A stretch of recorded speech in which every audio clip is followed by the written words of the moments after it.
Goal అనేది క్లియర్‌గా మనం ఎప్పుడే గాని రాసుకోవాలి. చాలామంది రాసుకోరు. మైండ్‌లో పెట్టుకుంటారు అంతే. మనం గజినీలం 3 డేస్, 4 డేస్ బిఫోర్ ఏం తిన్నామో తెలవదు మనకి. సో ఎఫెక్టివ్ ఉంటదా రాసుకుంటే ఏమైతదనంటే అక్కడ రిజిస్టర్ అయిపోతది. మైండ్‌లో రాసుకుంది అంటే అక్కడ రాసుకుంది ఇక్కడ రిజిస్టర్ అయితది అండ్ మనకు గుర్తొస్తది. రాసుకోవడం ఒకటే కాదు. నెక్స్ట్ కూడా చెప్తున్నా. ఫస్ట్ రాసుకోవాలి. పెన్ను పేపర్ రెడీ ఉంది. మనిషి రెడీ లేడు రాయనికి.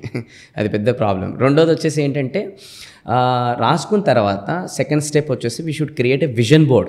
అంటే మన మైండ్కి ఆల్వేస్ పిక్చర్స్ని క్యాచ్ చేస్తుంది అనమాట. ఎన్నిసార్లు అయితే పిక్చర్స్ని చూస్తుందో థాట్స్ రిలీజ్ అయితే థాట్స్ నేచర్కి కనెక్ట్ అయ్యి నేచర్ ముందర నుంచి సపోర్ట్ చేస్తుంది. సో అందుకోసమే ఈ నేచర్ని వాడుకోవాలి మనం. ఎప్పుడు వాడుకోవచ్చు అని అంటే ఎప్పుడైతే గోల్స్ని మనం పిక్చర్స్ని పదే పదే చూస్తున్నప్పుడు ఆ థాట్ ప్రాసెస్ రిలీజ్ అయ్యి నేచర్ దాని తగ్గట్టు సిచ్యువేషన్స్ క్రియేట్ చేసి పనిచేస్తుంది. దీనిపైన ఒక మూవీ కూడా ఉంది, ద సీక్రెట్ అని. బుక్ కూడా ఉంది. లా ఆఫ్ అట్రాక్షన్ కాన్సెప్ట్ ఉంది దీనిపైన. అంటే దేని గురించి అయితే పదే పదే ఆలోచిస్తుంటాం, ఫీలింగ్స్ తీసుకుంటాం, దాని గురించి చూస్తుంటాం, అది మన జీవితంలో మేనిఫెస్ట్ అవుతుంది.